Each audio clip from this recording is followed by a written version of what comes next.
Visuel du sport. Nous recevons pour cette dernière audition, à cette occasion, M. Jérôme de Montin, ancien manager général des New York Red Bulls de football, M. Christophe Charlier, ancien président des Brooklyn Nets de basket, et M. Patrice Courtaban, dirigeant exécutif de TV5 Monde USA. Messieurs, je vous remercie chaleureusement d'avoir accepté notre invitation à cette audition qui est, je le rappelle, retransmise en direct et en différé sur le site de l'Assemblée nationale. Cette réunion a pour objet d'aborder les spécificités du sport américain et les points de comparaison que l'on pourrait établir concernant la diffusion du sport aux États-Unis et la diffusion du sport en France. Il s'agit en effet d'une thématique souvent évoquée lors de nos auditions. Les États-Unis sont par excellence le pays du sport à la télévision. Le volume horaire de sport est absolument énorme, avec un grand nombre de chaînes spécialisées. Les audiences le sont tout autant, comme on le voit chaque année, entre autres avec le Super Bowl. Enfin, le montant des droits de diffusion est sans équivalent dans le monde, puisque les contrats se chiffrent en dizaines de milliards. Pour y avoir travaillé ou travaillé encore, vous avez connu et connaissez bien ce sujet, messieurs, et donc cet univers. Je vous serai donc reconnaissant de nous exposer votre point de vue, en premier lieu sur l'état actuel de la diffusion du sport à la télévision américaine et les grandes tendances qui se dégagent, puis dans un second temps sur le financement du sport par les droits télévisuels et la place de ces droits dans l'économie globale du sport américain. Je crois que M. le rapporteur Cédric Roussel aura ensuite à cœur de vous poser un certain nombre de questions. Sans plus attendre, et avant d'engager cette série de questions-réponses, je vous laisse la parole pour un petit exposé liminaire à votre convenance, d'une durée de 5 à 10 minutes. Et peut-être que l'on peut commencer par M. Jérôme de Montin, qu'on connaît bien à Saint-Étienne. Je pensais que vous alliez dire « et à Monaco ».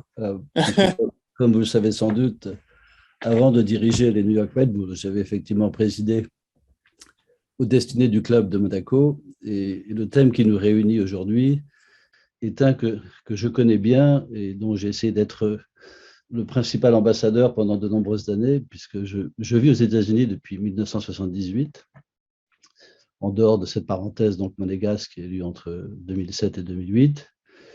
Passionné de sport, passionné de football, et toujours friand de pouvoir promouvoir des échanges entre justement la France et l'Amérique. Et dans le domaine du football, j'y ai été impliqué très vite, puisque la fédération américaine m'avait demandé de les aider en 1993. Vous en souvenez sans doute pas, mais le match d'ouverture de la Coupe du Monde de 1994 avait eu lieu à Chicago.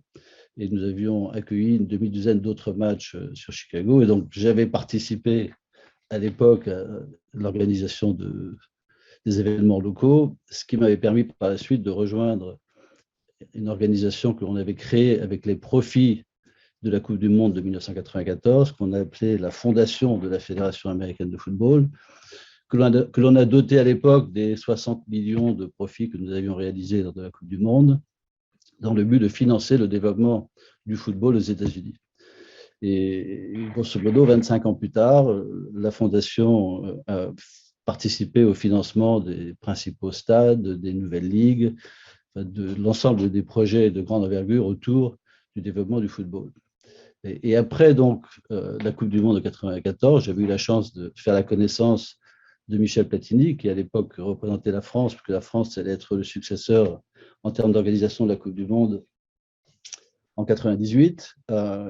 Et j'avais développé à l'époque, par son travers et par celui de, malheureusement,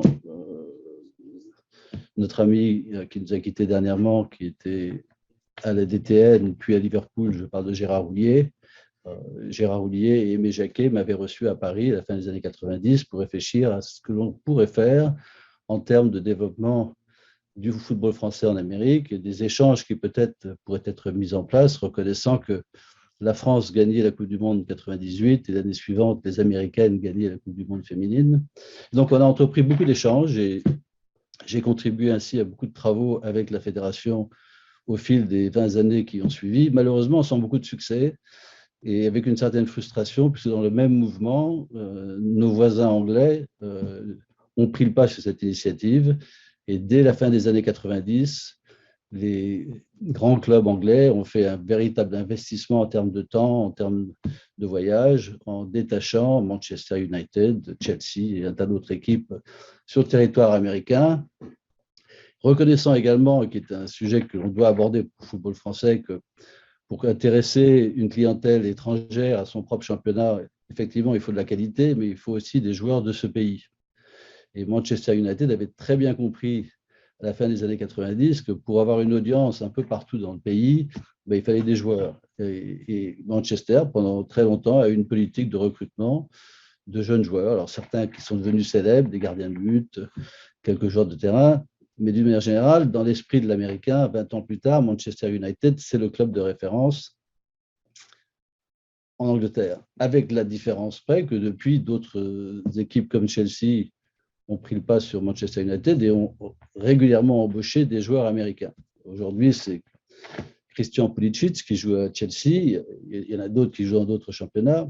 Mais d'une manière générale, par rapport à ce grand débat sur que peut-on faire pour mieux vendre les droits TV, mieux vendre les droits du football français aux États-Unis, il y a une solution très simple, et on peut y revenir tout à l'heure. Il y a une loi très spécifique au championnat de France qui traite du statut de non-européen, extra-communautaire, où encore aujourd'hui on limite les clubs professionnels de la L1 et de la L2 à 4, puis voire 2 joueurs non-européens. Le sens de non-européen étant défini très large, dans la mesure où, lorsque je dirigeais Monaco et que je parlais de ces sujets-là, je disais, mais en fin de compte, ce n'est pas une question de prendre de l'emploi à des Français et le donner à des Américains, mais c'est plus de reconnaître qu'aujourd'hui, les règles nous permettent d'aligner 11 joueurs de nationalités différentes. Bon, à l'époque, on parlait beaucoup des Sénégalais, parce qu'il y avait beaucoup de Sénégalais qui jouaient dans le championnat de France. Mais ça peut être des Ivoiriens, ça peut être, en fin de compte, des Croates, ça peut être des joueurs de tout autre pays. Mais la réalité, c'est qu'on autorise tous ces joueurs à jouer en France, on n'autorise pas les Américains. Et de ce fait, c'est difficile de promouvoir un produit pour le public américain dans lequel il n'y ait pas un composant qui soit d'importance, à savoir des joueurs américains. Et je m'arrêterai là parce que, comme vous pouvez le sentir très vite, c'est un sujet que je connais bien et je peux m'étaler. Je passe la parole à Monsieur Patrice Courtabon, s'il le veut bien. Messieurs les députés, tout d'abord, bonjour. Je salue également les autres intervenants ce matin. Écoutez, tout d'abord, merci pour votre invitation aujourd'hui pour évoquer ce sujet à la fois très complexe et très vaste des droits sportifs sur le marché américain. Permettez-moi tout d'abord de dire quelques mots sur TV5 Monde aux États-Unis, dont j'ai la direction. Donc TV5 Monde aux États-Unis, c'est une offre de télévision premium. C'est une offre très complète puisque nous avons 7 services de télévision sur le marché américain. Nous sommes aux États-Unis depuis 20 ans maintenant, donc 2021 était notre 20e anniversaire sur le marché américain. Et le positionnement donc, de TV5 Monde aux États-Unis, c'est un positionnement premium puisque c'est le modèle de distribution des chaînes internationales sur le marché américain. Et donc, nous avons une programmation très forte en cinéma récent, donc plus de 500 films de cinéma par an, et également en sport. Donc, malgré un contexte ultra compétitif de l'acquisition des droits sportifs sur le marché américain, nous sommes parvenus à maintenir une offre sportive assez forte puisque nous offrons donc la Ligue 1 tous les week-ends, donc la Ligue 1 tous les week-ends sur le marché américain. Avec un match le samedi, 2 magazines que nous produisons avant match et également jour de foot qui fait le résumé de l'ensemble des rencontres du week-end. Nous offrons également le championnat, donc Top 14. Nous offrons une couverture des matchs à partir du mi-championnat jusqu'à la finale et nous avons également un magazine tous les week-ends, jour de rugby, qui fait le résumé de l'ensemble des rencontres du week-end. Nous avons également le Tour de France sur l'antenne américaine de TV5 Monde.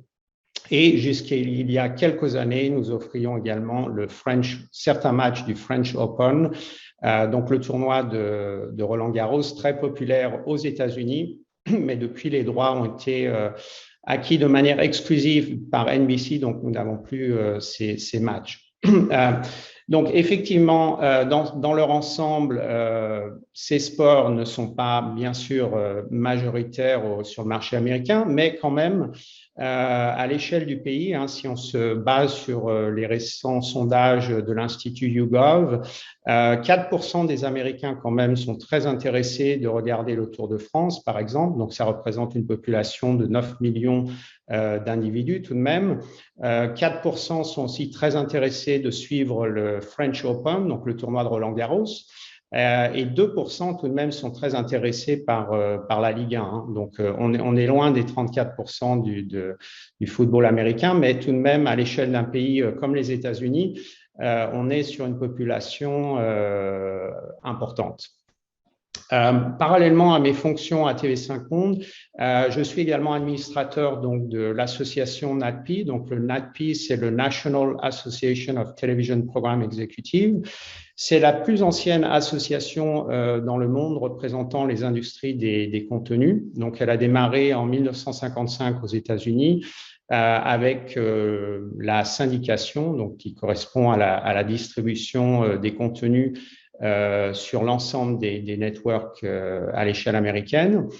Et nous sommes aujourd'hui le principal marché de vente des droits, des contenus en Amérique du Nord, avec un marché principal, donc une fois par an au mois de janvier, qui regroupe à peu près 5000 participants du monde entier, donc des studios américains, aux plateformes de streaming, aux producteurs indépendants. Depuis cette année, nous avons également lancé un certain nombre d'événements avec une spécificité thématique et notamment un événement qui s'appelle The Business of Live Sports. Et donc, nous avons effectivement identifié un vrai besoin au niveau des États-Unis d'adresser les besoins des acteurs spécifiques de ce marché très complexe et très vaste de l'acquisition des droits sportifs. Si vous le permettez, donc sur le sport en général, pour avoir une vue d'ensemble, le sport est aujourd'hui un facteur très important, je dirais, dans le paysage audiovisuel américain dans son ensemble. C'est aujourd'hui la catégorie de programmes qui maintient les Américains abonnés à leur offre de Pay TV. Donc, on entend par Pay TV le câble, le satellite, le telco, l'IPTV, puisque 44% des Américains regardent donc le sport sur un mode traditionnel, c'est-à-dire sur la télévision linéaire, comparativement à 14% le regardent en streaming. Donc, il y a encore une grande exclusivité des rencontres sportives sur les modes traditionnels de distribution. Il faut savoir que les États-Unis restent aujourd'hui, même si on parle énormément du streaming et des plateformes, restent le premier marché de la Pay TV dans le monde, puisque 84 millions de foyers américains sont abonnés à une offre de Pay TV, que ce soit le câble, le satellite ou une offre telco. Donc, c'est de loin le premier marché en termes de chiffre d'affaires, puisque les recettes de la Pay TV américaine représentent plus de 40% du chiffre d'affaires mondial de la Pay TV. Et le sport est finalement, comme on dit ici, c'est l'adhésif, le glue, qui a permis justement de préserver ces modes de distribution, puisque une grande partie de ces sports, en fait, ne sont disponibles uniquement à travers ces offres de Pay TV. Je pense que la NFL, donc le premier sport suivi à la télévision aux États-Unis, qui vient de renouveler ses accords de distribution pour une durée de 10 ans, donc sur la période 2023-2033, finalement confirme un peu ces modèles de distribution, puisque les principaux droits de diffusion donc, sont attribués aux chaînes hertziennes, donc aux networks américains, ABC, Fox, CBS et NBC. Et Amazon donc récupère une partie de ces droits, mais encore une fois n'est pas le diffuseur principal, s'engageant à donc dépenser à peu près $1 milliard par an donc pour avoir accès au match du jeudi. Les autres networks américains s'engageant sur un montant de plus de 2 milliards par an par network pour avoir le reste des droits et surtout un certain nombre de Super Bowl. Donc, chaque network sur cette période de 10 ans récupère 3 diffusions de Super Bowl. Amazon n'a pas le Super Bowl. Donc, je crois que c'est aussi une volonté de la Ligue de préserver ses partenariats. Hein. CBS ça fait 78 ans que CBS donc, est en travail avec la NFL et renouvelle ses accords. La nouveauté toutefois, c'est que les networks, donc les chaînes hertziennes américaines, dans le cadre de ces nouveaux accords, ont aussi acquis les droits pour une diffusion sur leur propre plateforme de streaming. Donc, par exemple, NBC a aussi les droits de ses matchs pour sa plateforme de streaming Peacock. Fox a aussi les droits de ses matchs pour sa plateforme de streaming Tubi. Disney, enfin ABC a également les droits de diffusion sur ESPN+, donc la nouvelle plateforme de streaming de ESPN, etc. Donc, c'est aussi un modèle qui évolue. Mais je pense qu'en point de comparaison, par exemple, avec ce qui peut être fait en France, on voit que ce sont des accords sur le très long terme, hein, puisqu'on parle d'un accord de 10 ans, mais aussi une volonté quand même de la Ligue de préserver des accords existants et une grande diversité dans les partenaires de diffusion, hein, puisque l'ensemble des networks américains, encore une fois, récupèrent une partie des droits de la Ligue, de la NFL. Amazon, société de streaming, effectivement, récupère également une partie des droits exclusivement, mais ce n'est pas la majorité. Donc, voilà quelques remarques d'introduction. Et puis, si vous avez des questions, je serai très heureux d'y répondre. Merci beaucoup, Monsieur Courtabon. Je vais passer la parole à Christophe Charlier, s'il le veut bien. Oui, déjà, merci beaucoup pour cette invitation. Donc, je m'appelle Christophe Charlier, je suis un financier international. J'ai eu l'opportunité entre 2008 et 2014 de travailler pour un grand investisseur russe, Mikhail Prokhorov, qui en 2009, après avoir été champion en tant que propriétaire de CSKA Moscou, de l'Euroleague en basket, a voulu devenir champion de la NBA. Et donc, nous avons regardé quelques opportunités. Nous sommes fixés sur les New Jersey Nets que nous avons rachetés en 2010.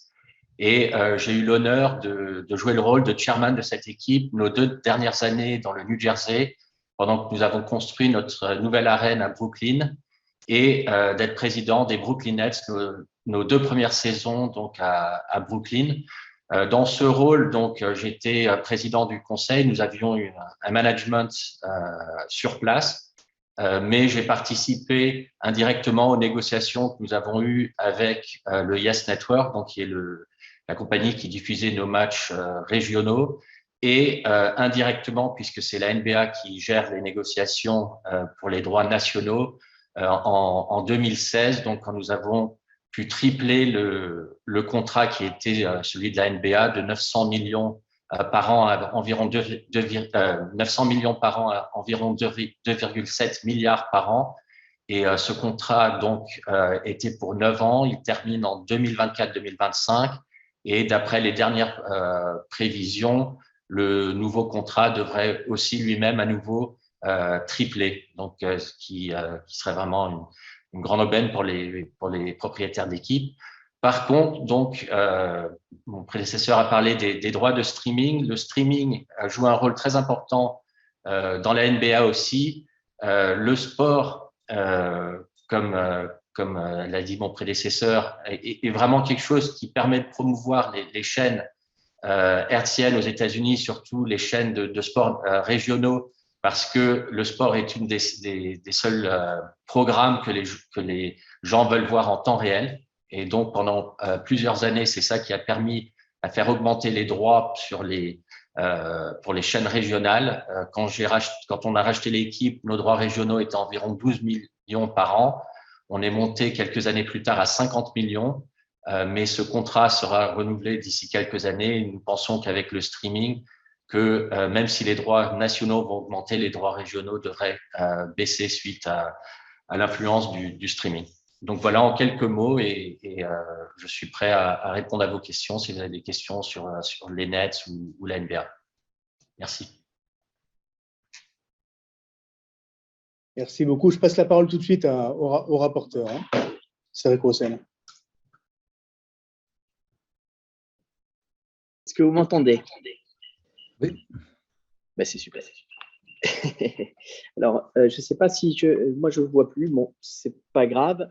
Merci, messieurs, pour ce moment d'acculturation et qui arrive à un moment intéressant puisque voilà 6 mois que nous avons lancé cette mission. On a fait un petit tour d'Europe déjà qu'on doit conclure par notamment ce déplacement en Italie après avoir été donc respectivement en Belgique, à Londres et aussi donc en Espagne à Madrid et puis tout récemment hier à Munich. Donc on voulait aussi avoir cette vision internationale et vos éclairages vont nous y aider.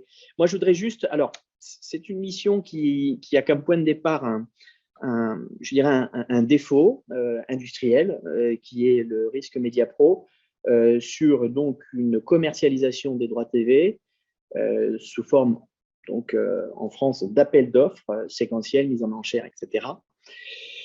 Et qui mettait notamment en avant, en tout cas, ce défaut industriel, des conséquences économiques et surtout une forte télédépendance donc, du modèle économique, notamment des clubs professionnels de foot de Ligue 1 et de Ligue 2 donc, en France.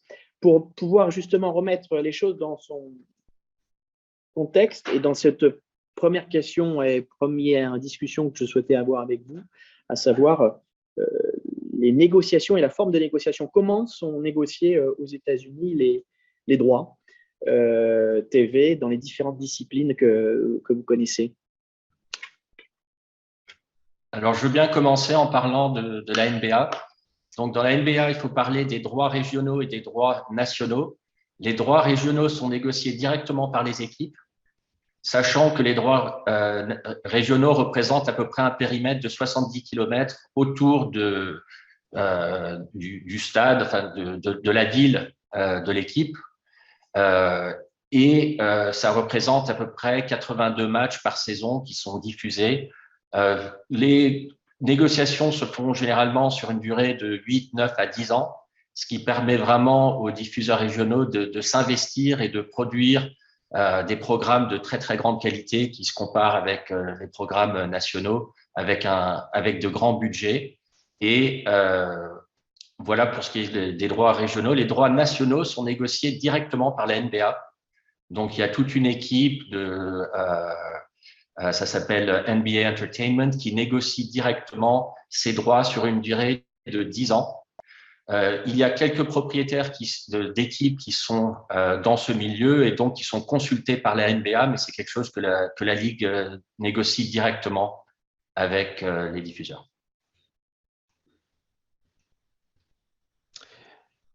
Juste pour ajouter à ce propos, il est vrai qu'aux États-Unis, c'est vraiment une spécificité, je pense, du marché.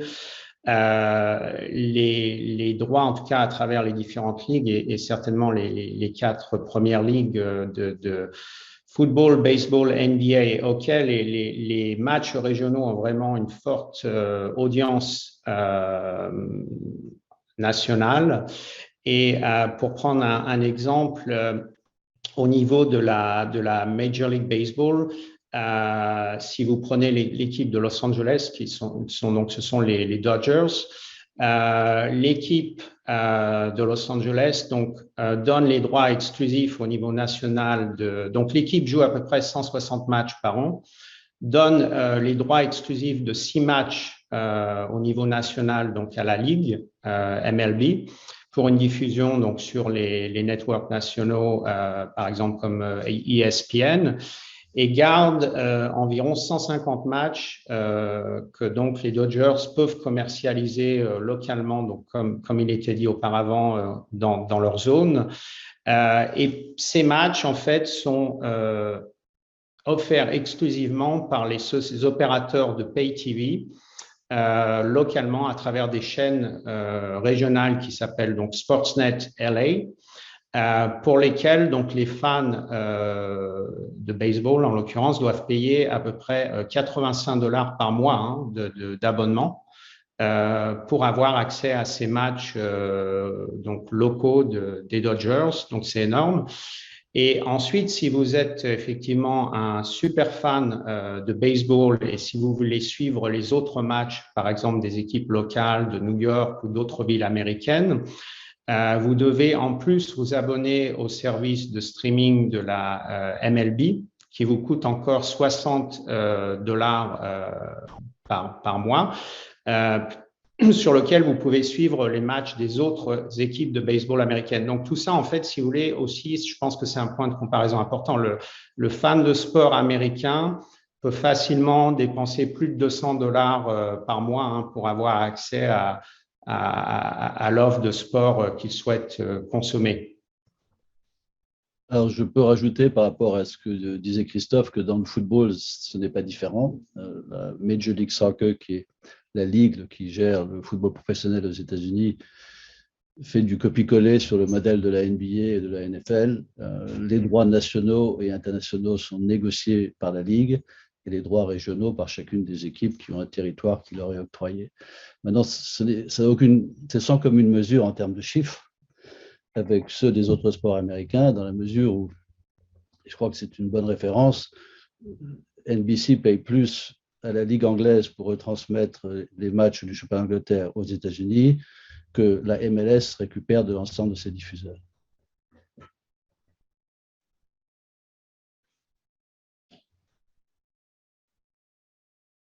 Ok, donc j'ai envie de dire qu'à chaque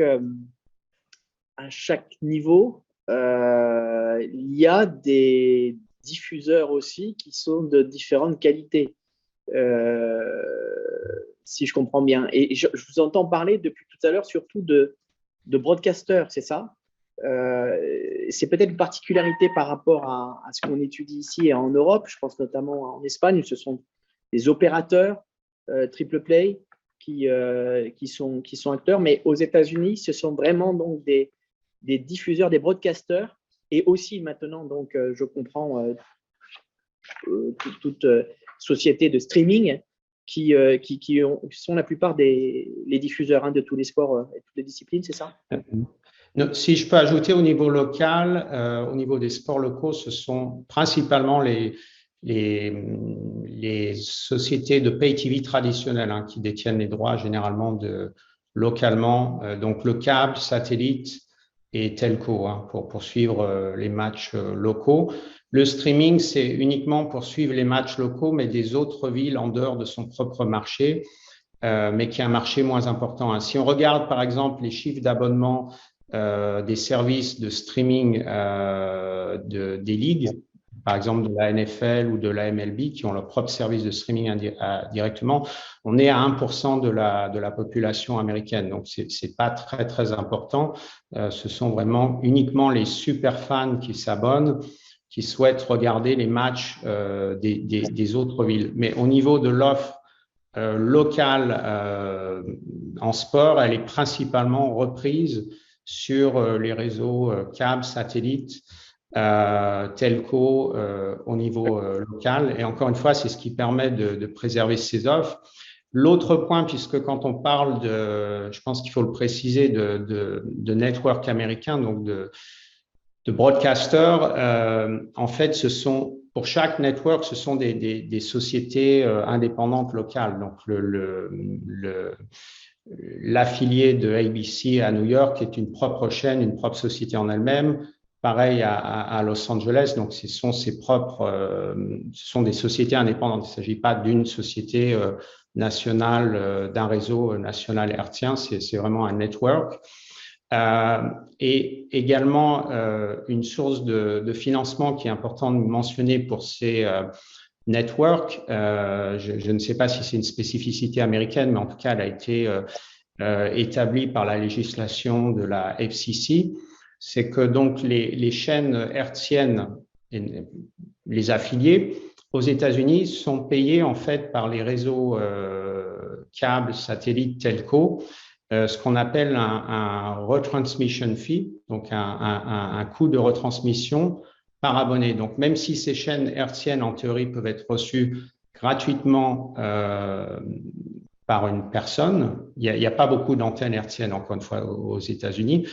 Pour leur reprise sur les réseaux de câbles, etc., elles sont payées un fee par foyer américain qui peut être de plusieurs dollars et qui aujourd'hui représente une grosse partie du financement des réseaux hertziens américains, puisque la publicité a été en décroissance depuis maintenant une dizaine d'années.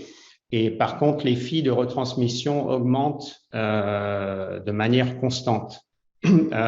Mais juste pour prendre un autre exemple, encore une fois, le poids des chaînes hertziennes américaines est très fort aujourd'hui. Même des nouveaux opérateurs comme YouTube TV, par exemple, qui est un service sur lequel on peut s'abonner pour recevoir l'équivalent d'une chaîne, d'une offre câble américaine, reprend également les networks américains. Donc, même si on est dans un univers totalement streaming, notamment à cause du sport, les networks américains restent une partie très, très importante de l'offre à laquelle souhaitent avoir accès les Américains.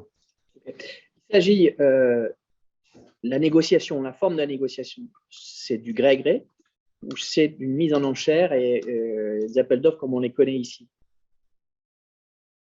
Alors nous, dans notre cas, dans le cas des Nets, nous avions un contrat avec le Yes Network qui, comme son nom l'indique, c'est le Yankees Entertainment. Donc c'est une chaîne qui appartenait aux propriétaires des Yankees de baseball. On avait un contrat avec eux sur une dizaine d'années. On a décidé de renouveler le contrat avec eux sur 10 ans et on a négocié effectivement de gré à gré sans faire d'appel d'offres parce que c'était un contrat, comme on a expliqué, régional. C'était la seule chaîne qui était indépendante. Le MSG appartenait au même propriétaire que les Knicks, donc un compétiteur dans la ville de New York. Et donc, on a négocié ça directement avec eux en expliquant notre projet sur le terrain, notre souhait d'investir dans les joueurs. Et c'est ça qui nous a permis, comme je vous ai expliqué pendant l'introduction, de passer de 12 millions par an à 50 millions par an quelques années après notre rachat de l'équipe. Donc, la négociation des droits au niveau régional est possible de gré à gré. Donc, c'est la liberté, ce sont les clubs qui ont la main, j'ai envie de dire. Et voilà. Dès qu'on passe à l'échelle nationale, il s'agit là d'un appel d'offres directement par la ligue professionnelle? Oui. Là, du coup, la NBA fait un appel d'offres. On aurait pu faire un appel d'offres, nous aussi. Il s'avérait qu'à New York, il n'y avait pas d'autres chaînes indépendantes. Mais sur d'autres marchés, les équipes font des appels d'offres. OK. Même fonctionnement dans le football. D'accord. Et donc, ce sont une mise en enchère, un peu comme on le voit pour la commercialisation régulière donc, des appels d'offres de la Ligue 1, c'est ça? Oui, mais alors une grande différence, comme je crois que c'est Jérôme qui l'a expliqué, ce sont des contrats qui sont faits sur très long terme, donc 8, 9, 10 ans. Oui. Je crois que nous, on avait même 10 ans renouvelables, 10 ans presque automatiquement. Donc, ça permet vraiment aux broadcasters d'investir dans le produit, de toutes les installations qu'ils ont fait dans l'arène et tout, pour pouvoir vraiment diffuser un programme de très, très bonne qualité. Alors, est-ce que c'est pas, je dirais aussi un frein en lui-même, la durée longue à l'émulation de la concurrence? Est-ce que cette durée longue ne crée pas aussi un effet d'éviction pour les nouveaux entrants? D'un certain côté, oui. De l'autre côté, je pense que la décision qui est prise par les clubs, c'est qu'ils veulent vraiment avoir un partenariat avec leurs broadcasters sur le long terme, et donc ils sont prêts à prendre ce risque, disons, d'empêcher un nouvel entrant à rentrer et de se présenter pour les droits. Mais dans notre cas à nous, comme je vous ai dit, on a décidé de négocier de gré à gré avec le Yes Network sans faire d'appel d'offres. OK, et je reviens pour comprendre, parce qu'en même temps, je découvre ce que vous me dites. Donc là, vous parlez de la négociation régionale. Les ligues professionnelles, elles, ont la possibilité aussi de contracter sur des durées qu'elle maîtrise, qu'elle décide seule, j'ai envie de dire? Oui. Oui, donc là, le dernier contrat était sur 9 ans. Le nouveau contrat qui sera pour la saison 2025-2026, les négociations vont commencer d'ici 1 an ou 2 et ça sera aussi, d'après ce que j'ai entendu, sur 9-10 ans. J'ai entendu l'un de vous trois qui parlait d'une relation de 78 ans avec un même diffuseur. Donc, ça rejoint un peu ma question et puis aussi, j'ai envie de dire, les sujets de concurrence du droit européen. Enfin, voilà, c'est de l'émulation de la concurrence et des règles de concurrence. Est-ce qu'il y a eu une évolution importante donc du paysage audiovisuel, en tout cas plutôt du paysage des ayants droit de diffusion du sport aux États-Unis, hormis peut-être l'arrivée d'Amazon, c'est ça, mais sur la partie streaming? Est-ce qu'il y a eu effectivement, je mentionnais 78 ans, donc c'était avec CBS, hein, le partenaire historique de la NFL. Je crois que c'est effectivement le long terme, c'est un principe américain pour construire un partenariat parce que je pense que les deux parties en bénéficient sur le long terme par rapport aux investissements qui sont faits de part et d'autre. Mais ce qui est intéressant, c'est que ça donne aussi une idée du paysage, un paysage qui globalement a évolué très rapidement, mais finalement, comme on a une visibilité un peu sur 10 ans, encore une fois, avec ce nouveau contrat de la NFL, finalement, dans les 5 diffuseurs donc, qui ont racheté les droits, vous n'avez que vraiment une plateforme de streaming, une seule, c'est Amazon. Et ça veut dire que pour la prochaine décennie, les autres plateformes, en tout cas, sont exclues de ces droits. Et finalement, on reste dans une construction, dans un format assez similaire à ce qu'ont connu les Américains, c'est-à-dire avec une détention des droits principalement par les broadcasters historiques, mais encore une fois, eux-mêmes, aujourd'hui, sont les acteurs du streaming. Il ne faut pas l'oublier que ce ne sont plus, sur les dernières années, ce ne sont plus des sociétés de tech de la Silicon Valley qui ont lancé les nouvelles plateformes. Ce sont vraiment les broadcasters traditionnels, les studios. Donc, CBS, Paramount, donc Paramount Plus, qui s'est lancé cette année, ABC, Disney, donc Disney Plus, Fox Network, Tubi, donc qui est une plateforme AVOD. Et ESPN Plus. Donc, ce sont aussi eux-mêmes, contrairement par exemple à d'autres zones peut-être dans le monde, aujourd'hui, les acteurs du streaming sont les chaînes hertziennes et les broadcasters, les réseaux hertziens traditionnels, si on peut les appeler ainsi. Donc, vraiment, la question, c'est eux-mêmes, je dirais, acquièrent les droits sans peut-être connaître exactement la proportion de ces droits qu'eux-mêmes pousseront vers le streaming, parce que si effectivement ils proposent demain l'ensemble de ces mêmes matchs sur leur propre plateforme de streaming, ils vont aussi se faire une concurrence sur leur propre modèle traditionnel, qui, comme je le mentionnais avant, est encore la principale source de revenus pour les networks. Donc, je pense que la question, ils ont effectivement les droits et les cartes en main. C'est à eux de voir quel équilibre ils vont pouvoir trouver entre la diffusion de ces droits sur leur plateforme de streaming et sur les modes plus traditionnels du câble, satellite, etc. Et si je peux rajouter quelque chose aussi, il y a quelque chose qui est assez important pour nous en tant qu'équipe. Il est important d'avoir un partenariat avec notre broadcaster qui est long terme.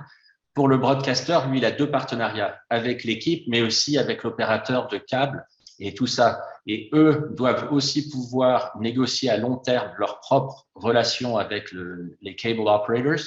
Et donc, de pouvoir dire, j'ai un contrat sur 10 ans avec les nets, ça leur permet eux-mêmes de négocier un contrat sur 10 ans pour leur propre diffusion avec les cable operators. Donc, c'est pour ça que ce long terme est vraiment très important, non seulement pour nous, mais pour le Yes Network dans notre cas et pour les cable operators de l'autre côté. Mais si je peux rajouter également, gardez à l'esprit que ce soit le baseball, le football américain, le hockey, enfin les principaux sports américains, on a affaire à des ligues qui sont fermées. Donc, ce sont des entreprises privées avec des actionnaires qui sont stables, Donc, des gens qui ont cette capacité de réfléchir à 5 ans, à 7 ans, à 10 ans. Contrairement aux ligues européennes, là je parle du football, où effectivement, avec cette notion de promotion et relégation, il y a une fragilité dans l'actionnariat des ligues que l'on ne retrouve pas en Amérique. Et de ce fait-là, il y a un appétit, disons, pour des transactions à long terme. Le football, le soccer aux États-Unis aspire à cela. Malheureusement, l'audience TV pour le football américain, pour la MLS, ne s'est pas encore développée. Et pour l'aider dans ces négociations justement avec les diffuseurs, ils sont engagés sur quelque chose que d'autres sports n'ont pas encore fait, mais dont l'objet était de marier les matchs de l'équipe nationale avec les matchs de la Ligue. Imaginez la LFP et la Fédération française de football s'unissant pour vendre l'ensemble des droits du football en France. C'est ce qui a été fait au niveau de la MLS, sans beaucoup de succès malheureusement. Ok, donc je comprends de vos interventions que je dirais l'allongement de la durée, une durée longue, est un facteur de fidélisation aussi du diffuseur, c'est-à-dire de convergence, on va dire, positive, d'association à ce qu'il y ait une valorisation régulière. Est-ce qu'il y a d'autres choses et une autre organisation aussi entre le diffuseur et le club ou la ligue professionnelle qui serait une particularité aux États-Unis et qui n'existe pas, notamment que vous n'avez pas vu en France, en Europe. Je dis ça parce que, notamment un des sujets là qu'on voit, c'est la qualité de la relation pendant l'exploitation, le cycle d'exploitation, la qualité de la relation entre la LFP, pour parler très directement, et notamment le diffuseur. Alors, est-ce qu'il y a une organisation? Alors, quand je dis organisation, est-ce qu'il y a par exemple, en même temps qu'il y a la contractualisation de cette valeur, est-ce qu'il y a des objectifs communs qui sont associés à ce contrat en termes d'exposition, en termes de liberté donnée au diffuseur justement d'apporter lui-même des améliorations à la qualité de l'exploitation, voire à l'innovation de l'exploitation? Est-ce qu'il y a quelque chose qui est aussi formalisé dans ce sens-là? Alors, tout à fait. Dans notre cas, dans le contrat qu'on a renégocié après quelques années, nous avions, comme c'était la chaîne des Yankees, ils montraient beaucoup plus les matchs des Yankees que les nôtres et faisaient plus de publicité pour les matchs des Yankees que pour les nôtres. Donc, dans notre nouveau contrat, on a négocié avec eux qu'ils devraient faire un certain nombre de publicités de nos matchs, surtout les grands matchs. Nous avons imposé à ce qu'ils fassent une programmation 100% net, je crois que c'était 1 ou 2 fois par semaine. Et de leur côté, eux ont demandé à avoir un certain accès aux joueurs et aux entraîneurs pour pouvoir poser des questions justement pour ces programmes. Donc, il y avait justement dans notre nouveau contrat ce genre d'obligation de notre côté et du leur pour vraiment ensemble produire un meilleur programme. Ok. Comment se comporte donc, a priori bien, hein, parce que j'entends que des nouvelles négociations arrivent avec une inflation des droits. Est-ce que cette inflation des droits s'accompagne aussi d'une inflation du coût du coût d'abonnement, en tout cas du coût de visionnage pour le consommateur et supporter américain? Peut-être des éléments de réponse donc sur ce point. Je reviens donc au niveau des networks. Je parlais donc auparavant des retransmission fees, donc qui n'ont fait qu'augmenter chaque année. Donc les networks Fox, ABC, etc. négocient avec les sociétés de câbles sur des contrats sur plusieurs années. Ces coûts augmentent et la justification de l'augmentation de ces coûts, par exemple pour CBS, est en grande partie liée à l'offre de droits sportifs qu'ils amènent à l'opérateur. Les coûts sont effectivement généralement passés ensuite au consommateur final. Par exemple, ESPN, donc ESPN est la chaîne câble qui facture les opérateurs le plus par abonné. ESPN reçoit à peu près $9 par abonné. Donc, 80 millions de foyers américains reçoivent ESPN. ESPN reçoit 9 $ des opérateurs par foyer américain. Encore une fois, donc aujourd'hui, on est dans une situation un peu tendue puisque les opérateurs de pay TV traditionnels essayent de rester compétitifs également par rapport aux offres de streaming, donc ne peuvent pas non plus augmenter leur prix de manière trop importante. Mais en tout cas, ce qui est sûr, c'est que le coût, il augmente, il est passé aux opérateurs. ESPN, pour reprendre un autre exemple, ESPN aujourd'hui, c'est 80 millions d'abonnés via le câble et le satellite. Via le service de streaming, donc ESPN+, auquel on peut donc s'abonner directement aujourd'hui à travers la plateforme Disney+. C'est uniquement 6% d'Américains qui ont souscrit à ce service. Donc, encore une fois, les plateformes traditionnelles, en tout cas au jour d'aujourd'hui, restent très importantes pour les chaînes en termes de financement. Les coûts sont passés généralement aux abonnés, ils augmentent. L'assiette globale d'acquisition, je crois, de droits sportifs aux États-Unis, c'est 22 milliards par an à travers tous les sports. Le football américain représente à peu près 7 milliards, donc un tiers de ces droits. Et chaque année, il augmente. L'assiette globale augmente de 1 ou 2 milliards. Donc forcément, les coûts sont passés aux consommateurs. Mais on s'oriente aussi, surtout au niveau des offres locales, on s'oriente beaucoup vers des offres plutôt premium. C'est-à-dire que dans certains marchés locaux, vous pouviez encore voir, en fonction des villes, des matchs sur les réseaux hertziens locaux. Aujourd'hui, par exemple, j'en reviens à l'exemple de Los Angeles, il faut s'abonner en plus pour 85 $ par mois. Donc, c'est un prix quand même très important pour recevoir les matchs locaux de ces équipes de baseball, de football, etc.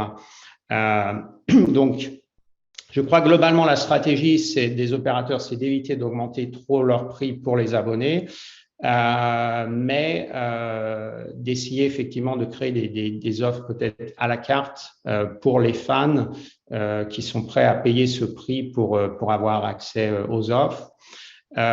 Pour le moment, si on repart par exemple sur Amazon, pour le moment, l'offre de football donc du jeudi est compris dans l'abonnement de Prime. Il n'y a pas d'augmentation supplémentaire. Est-ce que ça va rester comme ça? On ne sait pas. Bon, je sais qu'en France, il y a un supplément pour avoir l'accès à la Ligue 1. En tout cas, il est sûr que le coût pour le consommateur augmente d'une année sur l'autre, c'est certain. Je vais vous donner un chiffre de comparaison qui s'applique à la Ligue de football.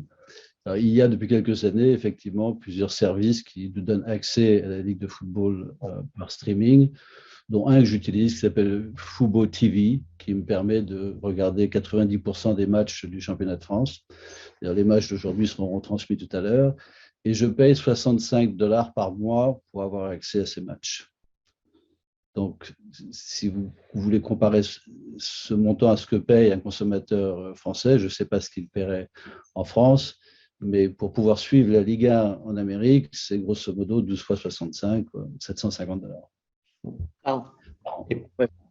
Pour ajouter à ce propos, justement, puisque nous connaissons bien Fubo TV, nous avons un accord avec Fubo. Donc, Fubo TV fait partie de la catégorie de ce qu'on appelle ici les Virtual MVPDs. Donc, ce sont en fait leur modèle est le même modèle qu'un opérateur câble puisqu'ils offrent des chaînes linéaires.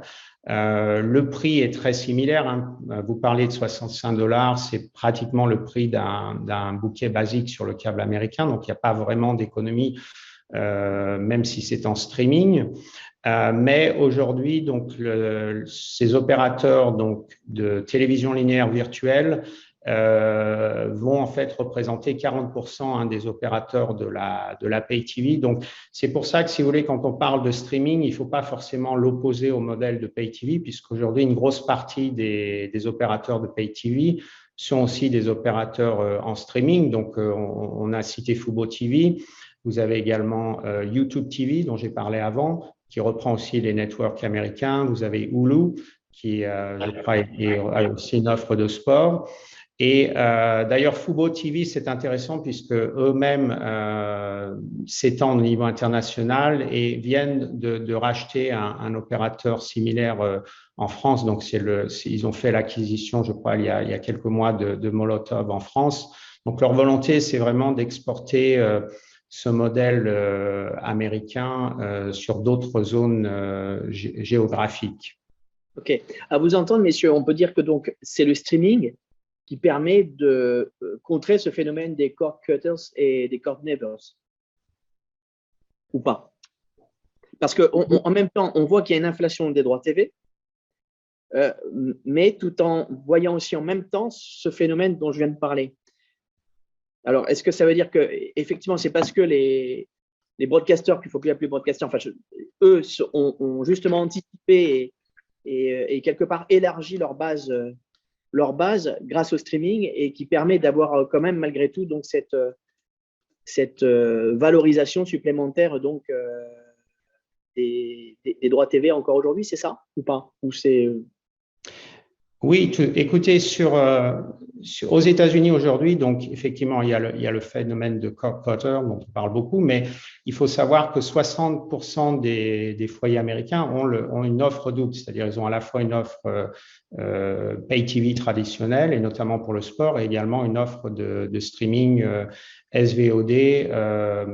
Donc, je dirais que le modèle Fubo TV, ça a été un petit peu la réponse des opérateurs plus traditionnels pour eux-mêmes prendre sur un espace qu'ils occupaient peu finalement du streaming, reprendre leur propre part de marché.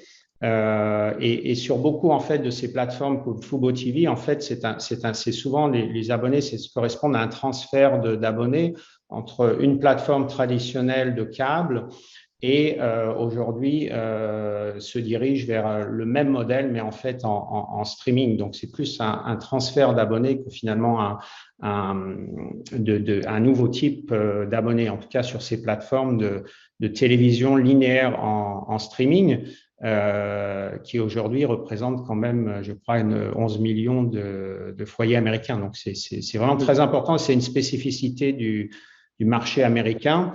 Et je crois que la raison de ce succès, c'est aussi le prix, effectivement, la flexibilité, hein, puisque sur une offre comme Fubo, on peut s'abonner pour un mois, 2 semaines. Sur le câble, il faut s'engager sur un an. Donc les Américains apprécient cette flexibilité. Mais disons que l'argument de départ du streaming, qui était finalement une économie de coût, aujourd'hui, elle n'est plus vraiment vraie puisque toutes les plateformes de streaming, de toute façon, augmentent leurs coûts d'une année sur l'autre. Et on s'aperçoit que quand on veut avoir accès même à une offre de sport en streaming, il faut accumuler les différentes offres d'une plateforme à l'autre et finalement, on paye un prix qui est très comparable à ce qu'on payait sur le câble. Oui, c'est ça. Parce que généralement, c'est des plateformes de streaming multisports ou des sports, enfin, par sport ou comment ça se passe? Football TV et multisport. Multisport. Multisport, vous pouvez regarder le football américain comme le hockey, comme le championnat d'Allemagne, d'Angleterre, ainsi de suite. D'accord. Et on peut payer au match aussi, hein, match. Je ne crois pas. Vous payez une subscription. Non, en fait, sur le pay-per-view,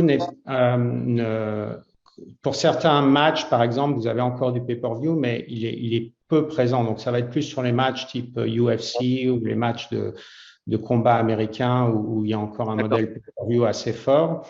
Mais sur le streaming, vous avez 2 types de modèles. Vous avez le streaming des ligues elles-mêmes qui ont leur service de streaming. Donc là, vous pouvez vous abonner au service de streaming de la Major League Football, NBA, Major League Baseball.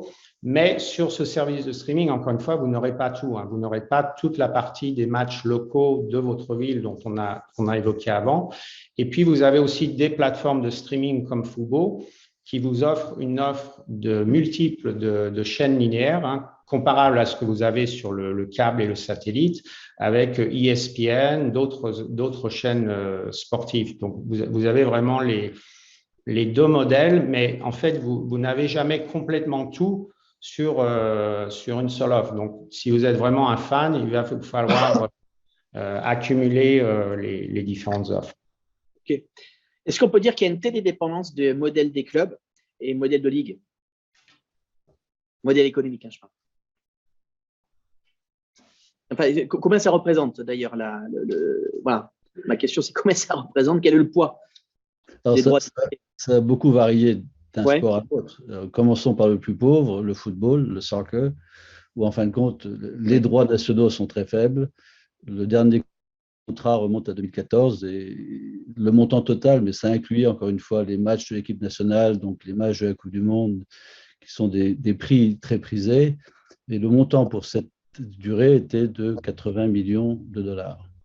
Donc à l'arrivée, divisé par un certain nombre de clubs, ça représente 1,5 million, 2 millions dans le meilleur des cas par club pour un club professionnel, c'est très peu.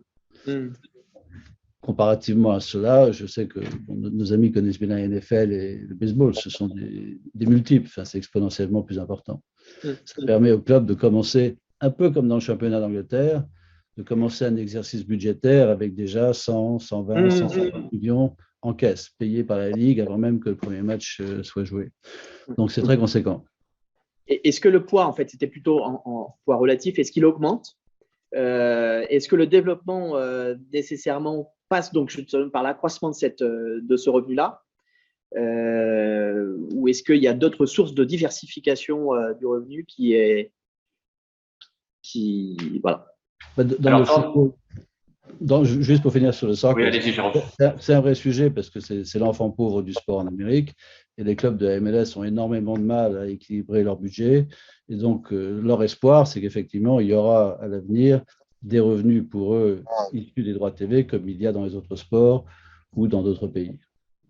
Voilà, donc dans la NBA, quand j'ai donc repris la présidence des Nets, les droits de télévision représentaient moins de 50% des revenus. Aujourd'hui, on est au-delà de 50% et avec le nouveau contrat, si effectivement ça triple les droits, ça sera encore plus important. Alors, ce qui est intéressant dans le basket, et c'est pas directement lié avec notre discussion, mais dans la convention collective entre le syndicat des joueurs et les équipes, 50% des revenus des équipes, donc ce qui s'appelle le Basketball Related Income, tous les revenus qui sont liés au basketball, doivent être partagés avec les joueurs.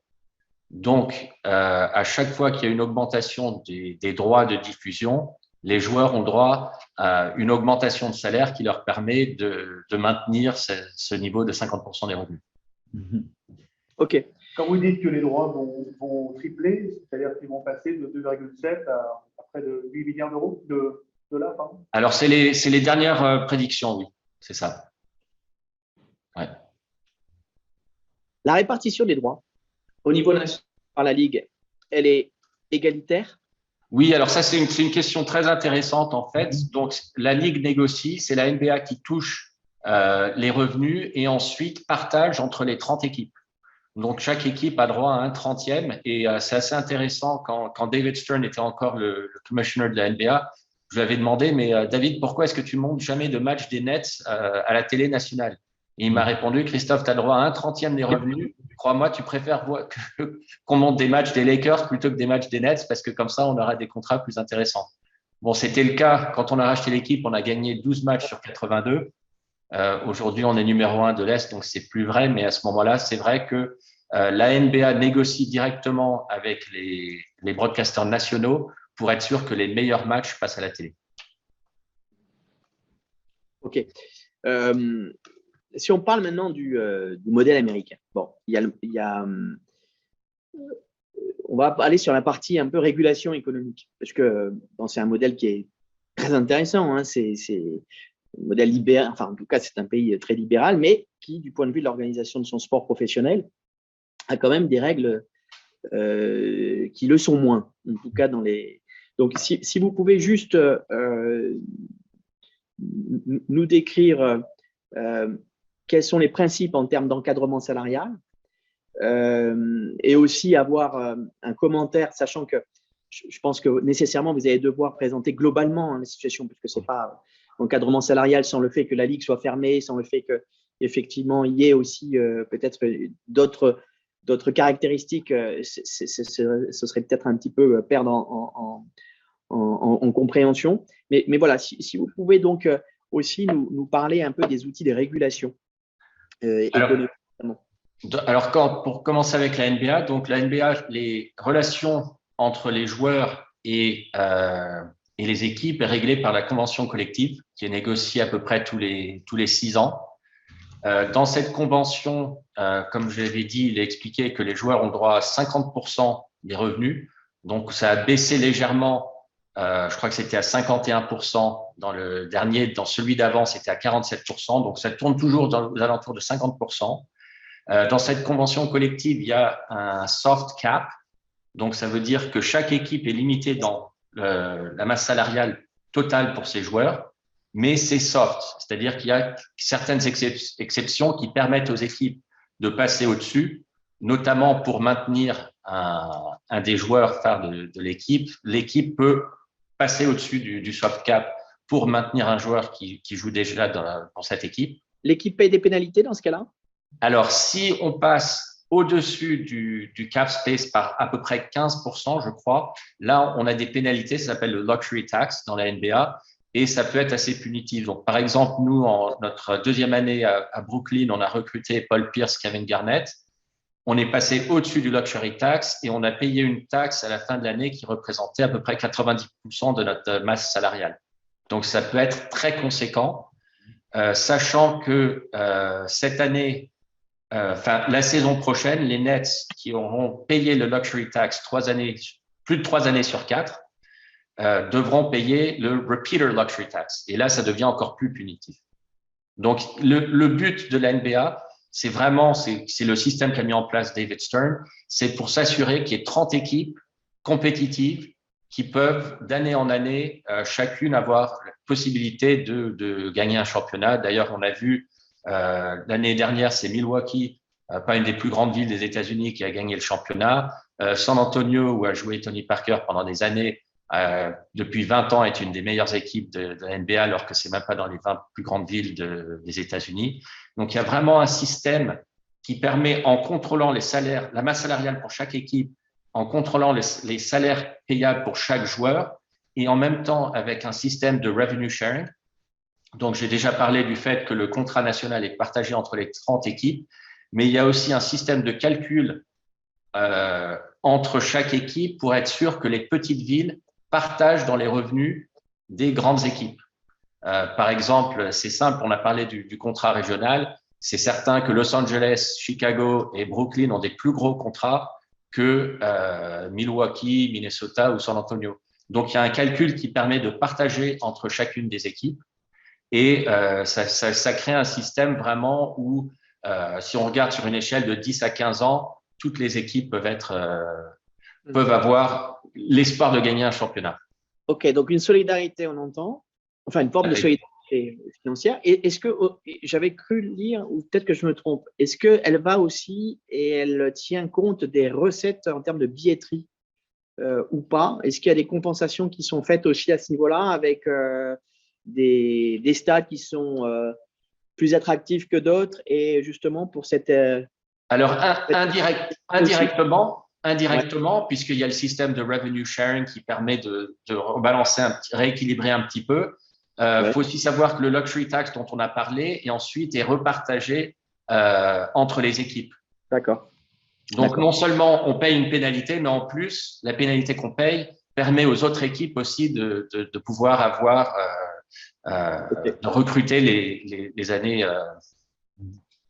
les prochaines années. Ça, c'est le soft. Est-ce qu'il y a du hard cap? Donc individuel, hein, on est d'accord. Pour chaque joueur, vous voulez dire? Oui. Oui, alors dans la convention collective, d'après le nombre d'années qu'un joueur a joué dans la ligue, il y a une limite sur la longueur des contrats et aussi une limite sur l'augmentation, le pourcentage d'augmentation chaque année et une relation entre le contrat précédent et le nouveau contrat. Donc, ça permet vraiment de limiter les salaires qu'on peut offrir. Et il y a aussi un système où il n'y a pas de mercato comme le foot en Europe. Et oui. Donc, quand on a racheté les Nets, évidemment, on a voulu gagner un championnat. On a essayé de recruter LeBron James. qui est toujours un des meilleurs joueurs de la NBA, c'était impossible. On ne pouvait pas venir, il était à Cleveland à ce moment-là, en disant on signe un chèque de 50 millions pour recruter LeBron James. Il y a un système d'échange de joueurs où on doit toujours faire un échange à valeur égale. C'est-à-dire que si on prend un joueur qui a un salaire de 30 millions par an, en retour, on doit donner quelque chose qui vaut 30 millions, c'est-à-dire soit 3 joueurs avec des salaires de 10 millions de chacun, soit des droits au prochain draft qui ont une certaine valeur. Mais je crois que la partie en cash dans un échange est limitée à 3 millions de dollars. Donc, par exemple, quand j'ai parlé… Il n'y a pas de transfert, il n'y a pas de commission de transfert. Non, du tout. Okay. Du tout. Comment les joueurs réagissent à ça? Est-ce que c'est quelque chose qui est toujours accepté, ne serait-ce que par les joueurs? Il n'y a pas une contradiction avec la liberté de circulation, d'entreprendre? Non, je pense pas, parce que les joueurs comprennent que cette convention leur permet vraiment à tous d'avoir la possibilité de faire une belle carrière au sein de la NBA, sachant que une carrière moyenne dure que 3, 4, 5 ans, donc de permettre à chaque joueur de vraiment se réaliser sur ces 3, 4, 5 ans, c'est quelque chose qui est important pour tous les joueurs. Donc, je n'ai jamais vu de problème de part des joueurs qui se sentent limités dans leur mouvement. Alors, peut-être question à Jérôme de Bottin, qui connaît bien le football. Est-ce qu'il y a l'équivalent d'une DNCG chez vous, ou d'un organe donc de régulation économique, ou c'est le job des ligues directement? Ce que vient de décrire Christophe est très juste. C'est à peu près vrai pour la grande majorité des ligues professionnelles américaines. Gardez à l'esprit qu'on parle à chaque fois de ligues fermées. Donc, ce sont des cadres sportifs où il n'y a pas de promotion, il n'y a pas de relégation, et où, en fin de compte, le propriétaire de la franchise est quelque part surtout un actionnaire de la ligue avant d'être l'opérateur de sa franchise. Voilà. Ce qui facilite quand même beaucoup de choses. Ça, c'est un point très important. Donc, si vous voulez, par rapport à la DNCG du football américain, c'est la MLS. C'est la ligue qui détermine quelles sont les franchises et qui ensuite les dote d'un budget. Le football est l'enfant pauvre du sport professionnel en Amérique, parce que, en dehors de la retransmission des matchs sud-américains ou européens, le public américain s'intéresse peu à la ligue professionnelle. Donc, quand on regarde les recettes des clubs de la MLS, que ce soit des ventes de billets, que ce soit le transfert des joueurs ou les sponsors, ça reste extrêmement faible. Et c'est la tâche de la Ligue de s'assurer que chacune de ces franchises arrive à passer le cap d'un exercice à un autre, sachant qu'elles perdent toutes de l'argent aujourd'hui. Jérôme de Bontin, il y a un truc, là il y a une information quand même. La première ligue qui vient de commercialiser avec un montant de droits historique la diffusion donc, de la première ligue aux États-Unis. En même temps, donc, ça c'est quand même une bonne nouvelle pour le foot de manière générale. Pour vous, parce que pour moi, consommateur, oui. C'est vrai que vous… Mais c'est assez étonnant quand on regarde les chiffres, et j'imagine que Patrice doit les connaître mieux que moi, mais quand on regarde l'audience des événements sportifs à la télévision aux États-Unis, on s'aperçoit qu'effectivement, les matchs du championnat d'Angleterre, si Chelsea joue contre Tottenham ou Arsenal joue contre Liverpool, vont avoir une audience qui va être un multiple 5 à 10 fois supérieure à celle du match de la MLS qui pourrait avoir lieu ce même week-end entre, disons, New York et Los Angeles, ce qui serait une belle affiche. Donc, il y a une situation assez particulière ici où, effectivement, le consommateur veut regarder le football, mais il veut regarder le football de qualité. Et en réalité, l'arrivée de Messi au PSG contribue certainement fortement à l'audience TV des matchs du PSG en Amérique. Mais derrière, de ce fait, n'a pas beaucoup d'intérêt pour la MLS. Je vous disais tout à l'heure, la MLS n'a quasiment pas de droits de TV. C'est vrai que si les droits n'avaient pas été négociés avec ceux de la fédération, ce serait resté une peau de chagrin.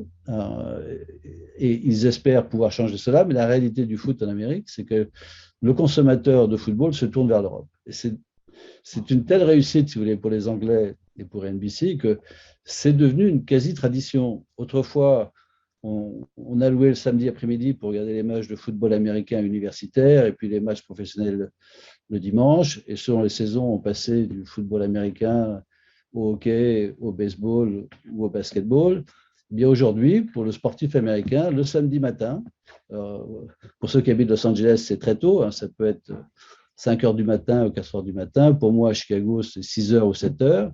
Mais de 7 heures du matin à midi, c'est vrai, le consommateur de football américain a tout à portée de la main.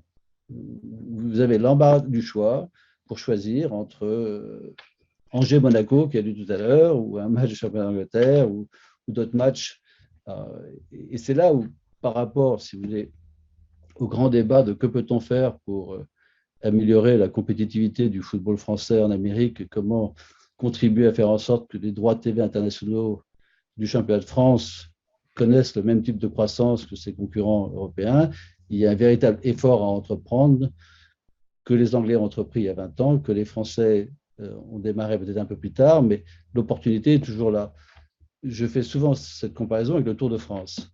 On nous dit oui, mais le Tour de France, il y avait des cyclistes, il y avait des coureurs américains qui ont connu plusieurs fortunes et déceptions, mais le Tour de France est devenu un événement sportif à la télévision aux États-Unis. Au mois de juillet, tout le monde veut regarder le Tour de France, comme beaucoup de gens veulent regarder le championnat d'Angleterre. Je pense que si les Français faisaient le juste effort par rapport à ce que je disais tout à l'heure sur le nombre de joueurs américains ou la possibilité d'avoir davantage de joueurs américains dans leurs effectifs, que les droits TV français se vendraient beaucoup, beaucoup mieux en Amérique. Ok. Je rejoins le propos de Jérôme là sur ce point justement.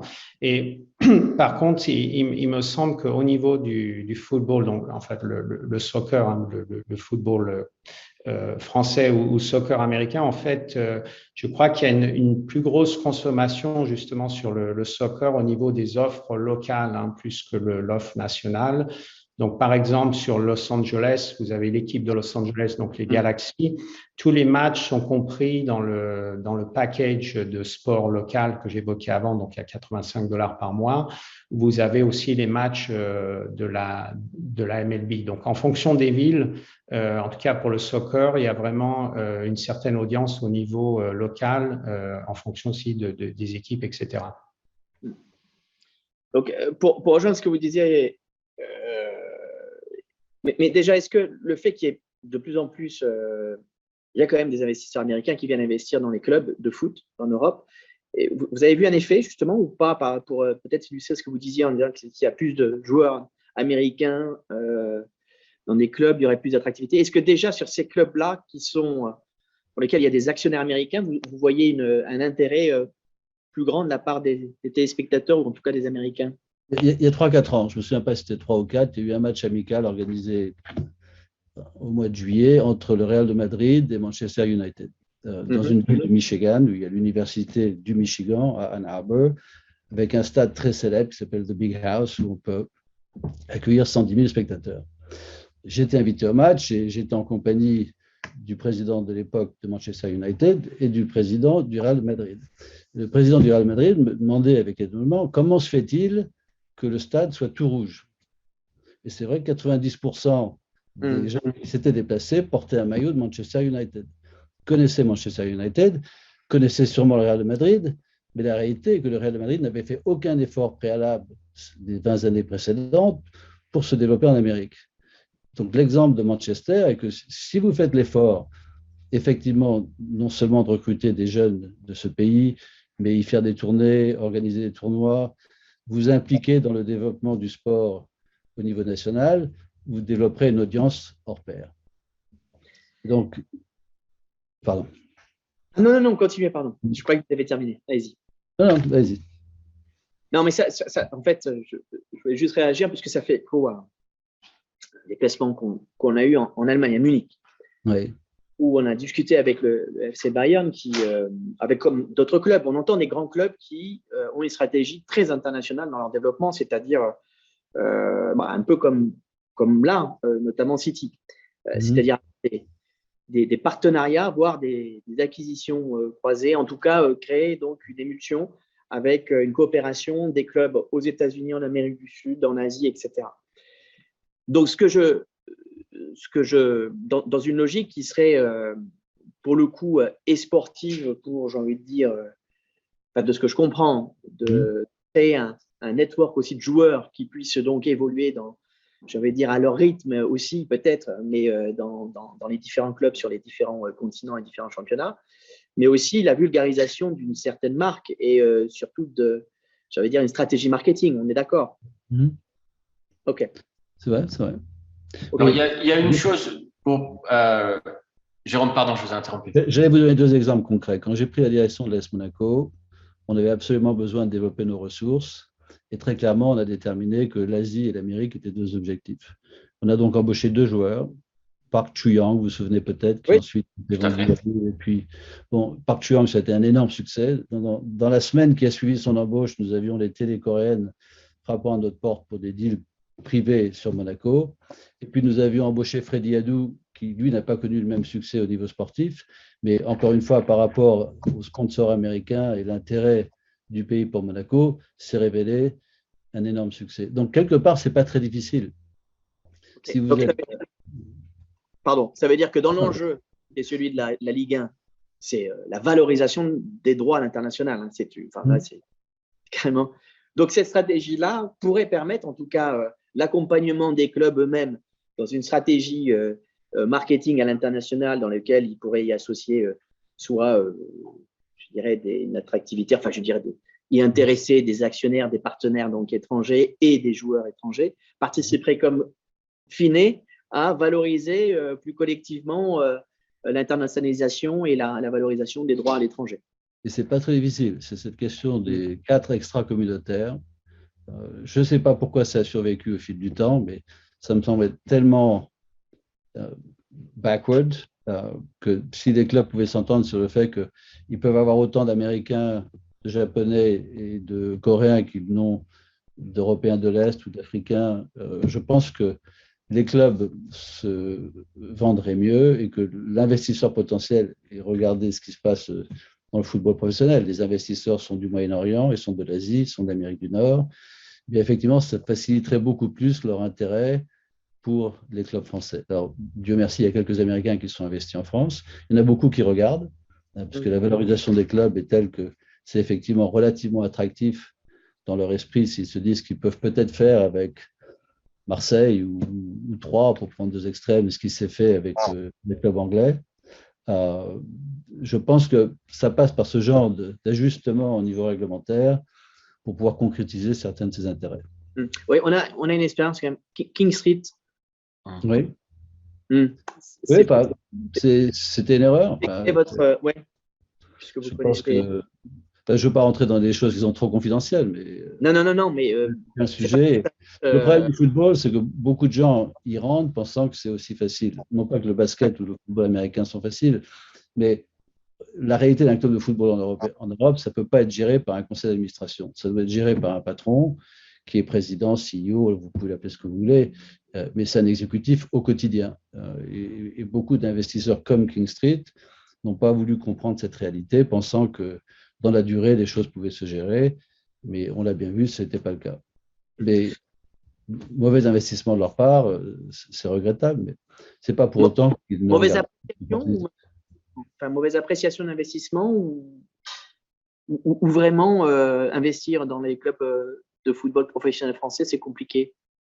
C'est compliqué. La raison essentielle pour laquelle c'est compliqué, c'est que très peu d'entre eux sont profitables. C'est ça. D'où ma question, Jair, justement, excusez-moi, je l'ai oublié, mais c'est aux États-Unis, est-ce que les clubs sont profitables et est-ce que les diffuseurs gagnent de l'argent? Les clubs des grands sports sont très profitables. Les clubs de la MLS ne sont pas profitables, donc Major League Soccer. Mais dans l'esprit américain, quel que soit le sport, il y a toujours cette conviction que la valorisation va continuer d'augmenter. En fin de compte, il y a une offre qui est limitée, puisque ce sont des ligues fermées. Il y a une population qui est croissante. Donc, à terme, celui qui achète un club de sport a cet espoir que même si ce n'est pas rentable année après année, ça se révélerait être un très bon investissement dans la durée. Et il y a pas ajouter, allez-y, je vous en prie. Non, juste pour ajouter sur la rentabilisation des des droits, justement, un autre point important de distinction, c'est la quantité de publicité autorisée aussi sur les networks américains, puisque sur un match de football américain, on a 36 minutes de publicité à l'intérieur même du match, hein, sans parler des coupures du break intermédiaire avant et après, donc 36 minutes de publicité par match. Donc, ça permet quand même aux networks qui ont investi ces sommes de récupérer enfin, en tout cas, de rentabiliser de manière très importante ces investissements. Mais encore une fois, le public est aussi habitué à ces coupures beaucoup plus fréquentes. Vous avez la proportion entre la part donc abonnement et justement donc recettes publicitaires ou pas? Une idée? Combien représentent les recettes publicitaires dans le retour sur investissement? Alors, j'ai pas ces données. Encore une fois, pour les networks américains, recouper l'investissement, c'est à la fois donc la publicité spécifique sur ces matchs acquis et sur la valorisation de ces matchs, comme c'était dit avant par Christophe, quand ils négocient donc eux-mêmes avec les opérateurs de câbles, etc., leur fee de retransmission. Donc, c'est effectivement une formule entre les deux. Je n'ai pas les chiffres exacts, mais en tout cas, sans la publicité, sans cette possibilité de publicité, il est certain que les investissements ne seraient pas ce qu'ils sont aujourd'hui. Oui, je voulais rajouter aussi une différence avec le sport américain et quelque chose qui a été très important dans notre expérience avec les Nets, c'est que les propriétaires des équipes sont aussi propriétaires des arènes et des stades. Et donc, ça permet de vraiment contrôler la qualité de l'expérience pour les gens qui viennent à l'arène et en même temps d'avoir d'autres sources de revenus que juste l'équipe. OK. Sport universitaire, en fait, ma question était sport amateur. Ah non, mais moi, j'ai plein de questions encore. Sport amateur, sport professionnel. Attends, c'est pas tous les jours quand même. Non, mais parce qu'on a cette solidarité de fait. Comment ça s'organise? Alors, elle s'organise peut-être au travers du sport universitaire, justement, mais comment ça s'organise le financement donc, des sports non professionnels? Est-ce qu'il y a une solidarité financière déjà ou pas? Il n'y a pas de lien financier entre les ligues professionnelles et les ligues universitaires. OK. Non. Il faut comprendre le système éducatif américain qui est tel que les enfants qui grandissent en Amérique, qui veulent faire du sport, ont, du fait de leur qualité dans tel ou tel sport, la possibilité d'obtenir des bourses pour aller étudier gratuitement dans les universités en échange de leur participation dans l'équipe de basket, de football, de hockey ou autre. Ça a été un grand débat jusqu'à dernièrement de savoir s'il fallait les payer. Je pense qu'on va dans cette direction, mais jusqu'à dernièrement, les jeunes étaient payés pour pratiquer des sports à l'université par le travers de la bourse qui leur permettait d'étudier gratuitement. L'université reste le cheminement normal pour la plupart des sports. C'est aujourd'hui un petit peu moins dans le baseball, c'est un petit peu moins dans le hockey. Mais d'une manière générale, les gens qui veulent faire carrière dans le basket, qui veulent faire carrière dans le football américain, donc la NFL, ils essayent de rentrer dans les meilleurs programmes universitaires où la plupart du temps, ils ne vont pas rester les 4 années nécessaires pour obtenir leur diplôme, puisqu'ils vont être recrutés par la NBA ou la NFL, et ils s'offrent alors à eux cette opportunité d'avoir une carrière professionnelle et gagner beaucoup d'argent. Mais la NFL, comme la NBA, ne reverse rien aux universités qui s'autofinancent. Et donc, il y a une règle dans la NBA qui fait que les joueurs, avant de rentrer dans la NBA, sont obligés de passer 1 an à l'université. Donc, il y a beaucoup de grands joueurs qui viennent et qui font ce qu'ils appellent le one and done. Ils font une année universitaire et ensuite ils se présentent leur candidature à la NBA. OK. Par contre, je voulais ajouter que au niveau de la consommation et des droits télévisuels, les ligues, donc ici on appelle college football, donc c'est quand même le 4e sport le plus regardé à la télévision aux États-Unis. La NFL, la NBA et la MLB, le college football et chaque ligue donc universitaire monétise aussi ses propres droits de diffusion. Hein. OK. Bon, globalement, donc il y a un système pyramidal, bien sûr, qui est le fondement du sport en Europe et en France plus particulièrement. bon, le modèle est complètement différent, on le découvre avec vous encore plus. Qu'est-ce qui est, selon vous, messieurs, qu'est-ce qu'on peut étudier et qu'est-ce qu'on pourrait imaginer transposer, ou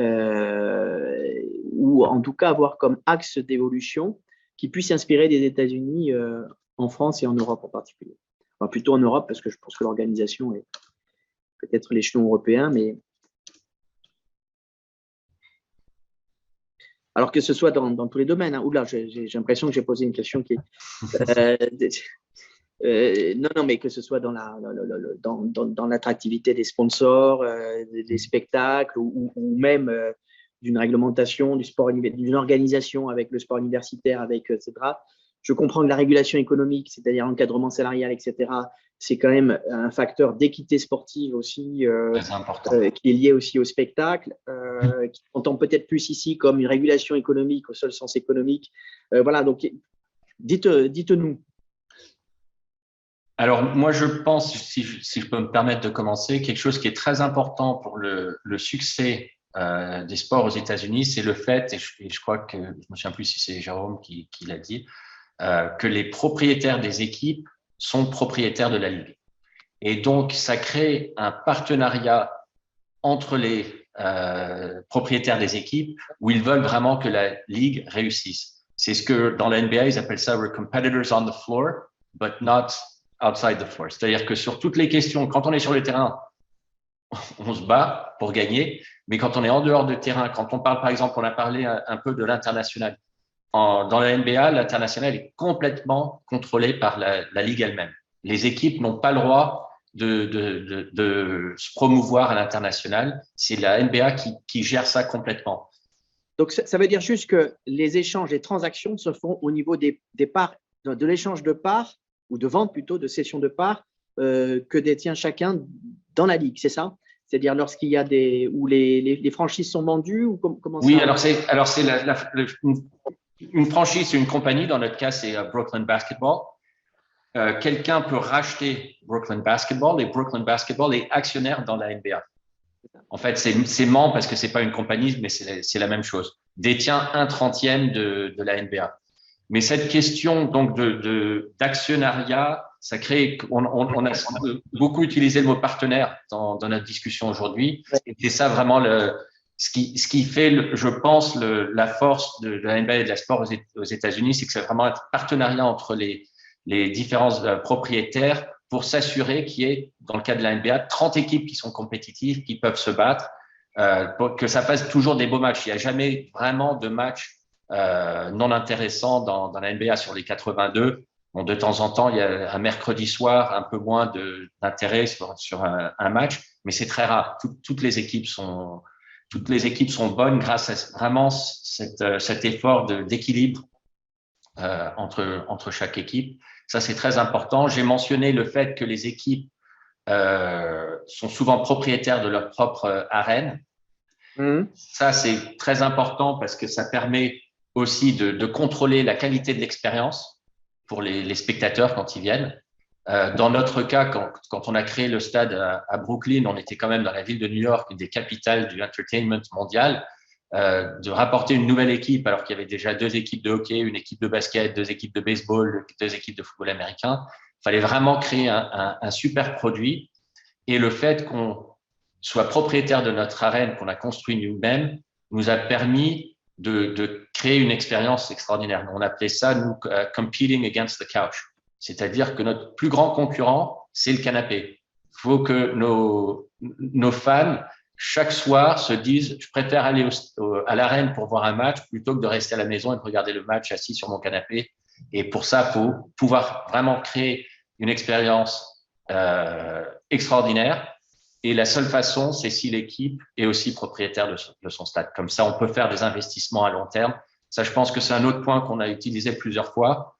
C'est de pouvoir investir à long terme sur la qualité du produit qui est présenté aux spectateurs. Ils sont tous propriétaires de leur stade, ou est-ce qu'il y a aussi des sortes de conventions d'occupation, d'exploitation plutôt Alors, ils ne sont pas tous propriétaires. Par exemple, les Lakers jouent au Staples Center.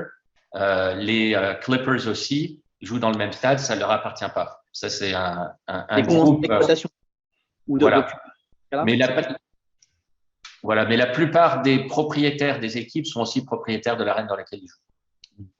Donc, pour vous, c'est ces deux points-là sur lesquels il peut y avoir des réflexions et des adaptations, en fait. OK. D'autres veulent intervenir?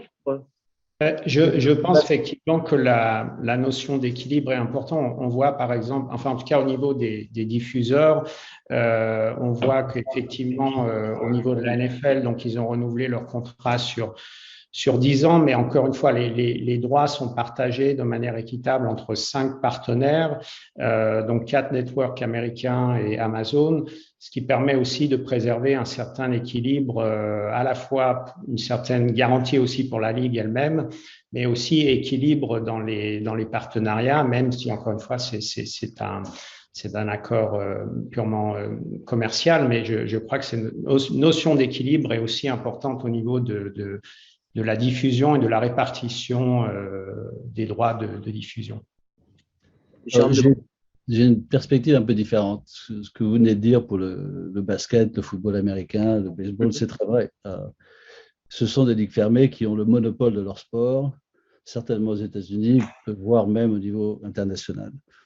Dans le cas du football, et je sais que le football est le sport le plus populaire en France, cette notion de ligue fermée, au début, je l'ai trouvée intéressante, assez confortable en fin de compte, puisque en tant que patron d'une équipe qui n'est pas confrontée à une relégation potentielle, vous pouvez réfléchir à plus long terme, vous souciez un petit peu moins du sportif, et à l'arrivée, vous en souciez plus beaucoup. Et donc, vous devenez surtout un homme d'affaires, beaucoup moins un dirigeant d'entreprise sportive, puisque cette notion de ligue fermée est telle qu'il y a équité au niveau des 30 équipes, dans le cadre de la MLS, c'est un peu moins aujourd'hui, mais à l'arrivée que vous gagnez, vous finissiez premier, ça n'a pas beaucoup d'incidence, très peu.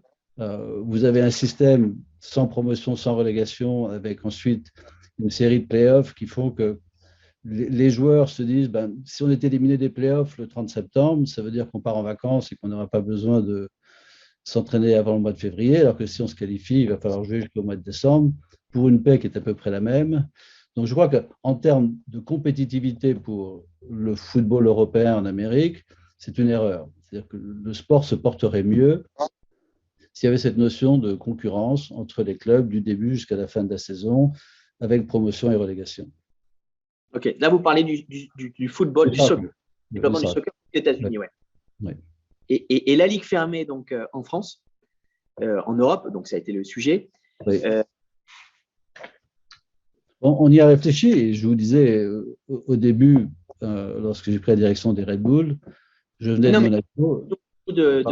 Nous, la transposition en fait d'une ligue fermée en France pour le foot. Ça me paraît inconcevable. Ouais. Je crois que l'aspect compétition est lié au fait que la France n'a pas le monopole du football, pas plus que l'Amérique, et c'est un sport qui est joué dans le monde entier. Avec des liens économiques pour la formation des joueurs, le développement des cadres, et tout un écosystème qui est propre au football tel qu'on le connaît. Et cette notion de ligue fermée, je ne peux pas imaginer qu'elle puisse voir le jour en France. On a auditionné Luc Dayan sur une proposition qu'il faisait de quelque part d'organisation inspirée fortement de l'organisation du jeu, c'est-à-dire pas des conférences régionales, mais en tout cas un regroupement sous forme de régions, de clubs de foot qu'il imaginait et se faire rencontrer en play-off et ensuite effectivement donc pour arriver sur les phases finales, etc. Donc qui s'apparente d'un postulat qui est de donner plus de pérennisation, en tout cas de stabilité, j'ai envie de dire, mais là on parle donc de clubs professionnels en France. Est-ce que cette organisation-là, non pas de ligue fermée par le haut, mais par le bas, c'est un peu péjoratif, c'est pas, vous avez compris, mais par le plus petit élément géographique, on va dire, très local, c'est quelque chose qui est envisageable selon vous et que vous connaissez. Enfin, il a dû peut-être partager ça avec vous, d'ailleurs. Ce dont on parlait tout à l'heure, Christophe vient d'expliquer ce qu'est une convention collective au niveau des syndicats de joueurs et l'organisation des ligues. peut-être effectivement qu'on pourrait apprendre un certain nombre de choses de ce type d'organisation de manière à permettre au club français d'être rentable. Et donc peut-être de donner à l'ensemble des clubs un petit peu plus de pouvoir dans leur relation avec les joueurs. Parce que malheureusement, l'histoire de notre football professionnel en France, c'est que oui, les droits TV se sont beaucoup développés depuis 25 ans, mais quand on regarde les comptes d'exploitation des clubs de football, on en conclut que ce sont sans doute les joueurs et leurs agents qui en ont le plus profité. Et donc, s'il y avait manière, effectivement, de contrôler les masses salariales, alors, je sais que c'est un exercice très difficile, mais on a des exemples en Amérique qui soulignent le fait que ça peut se faire. Peut-être pas en faisant du copie-coller de ce qui s'est fait à la NBA ou à la NFL, mais je crois que ce serait dans l'intérêt général du football, et pas seulement du football français, mais au niveau de l'UEFA, si on pouvait trouver un moyen de limiter, disons, la masse salariale d'un club par rapport à ses recettes. Ok. Patrice Courtaban, il y a d'autres choses que vous verriez éventuellement transposables. On parlait du sport universitaire non plus, enfin, qui est un vaste sujet, mais la draft, qu'est-ce qu'il y a des choses dont on peut s'inspirer aussi à ce niveau-là? Écoutez, bon, je peux répondre encore une fois au niveau de l'intérêt du public. Hein, D'accord. Encore une fois, le sport universitaire est dans le top 5 des sports le plus regardés, en tout cas au niveau du football. Je ne sais pas effectivement si ce potentiel de développement existe de la même manière, mais ici, il n'y a pas vraiment de différence. En tout cas, au niveau du spectateur, il y a l'intérêt le même. Ça a fait un peu à l'actualité cet été avec des interventions de sportifs, surtout des athlètes des Jeux Olympiques qui ont mis plutôt en avant le sport universitaire, en tout cas l'accompagnement du sportif dans son double projet aussi, voilà, dans sa promotion vers le sport professionnel. Est-ce que c'était donc Evan Fournier, je pense, qui s'était exprimé là-dessus. Voilà, c'est pour ça que c'est un sujet qui est devenu un sujet un peu d'actualité ici en France. Mais est-ce que c'est quelque chose que vous pouvez imaginer?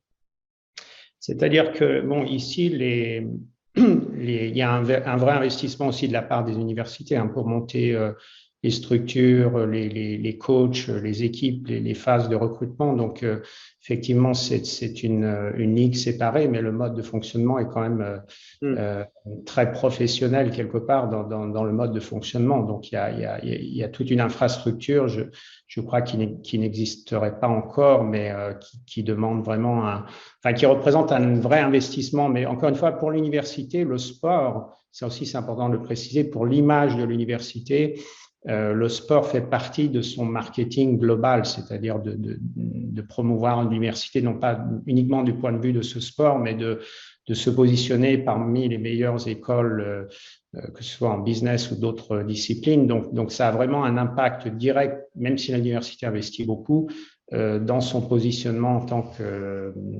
qu'université sur le marché américain. Oui, c'est un facteur d'attractivité. Voilà. Si je peux rajouter un point, on aurait dû en parler dès le départ, c'est aussi d'actualité, c'est pour ça que j'y ai pensé en vous écoutant, c'est qu'il y a un phénomène étonnant en Amérique, c'est le succès du sport féminin. Alors, c'est très vrai dans le soccer, mais c'est très vrai dans le hockey, c'est vrai dans le basket, et ça l'est également au niveau universitaire, puisqu'on se aperçoit qu'il y a des équipes de basket, comme celle du Connecticut ou autres, féminines, qui sont régulièrement à la télévision et de très belles audiences. Et donc, par rapport à l'attractivité, si vous voulez, du football français, au-delà de ce que font les clubs de garçons, je crois que la France a une opportunité de développer le football féminin et de l'exporter. Ok. Écoutez, on a fait le tour. Merci pour la qualité de nos échanges déjà, et puis aussi votre disponibilité. On a joué un peu les prolongations, mais il y a plein de choses à dire. Et puis, cette audition permet justement, puisqu'elle est retransmise, alors c'est pas encore une télé payante, c'est la chaîne de l'Assemblée nationale. Enfin, c'est pas la chaîne de l'Assemblée nationale, c'est le site internet de l'Assemblée nationale en streaming.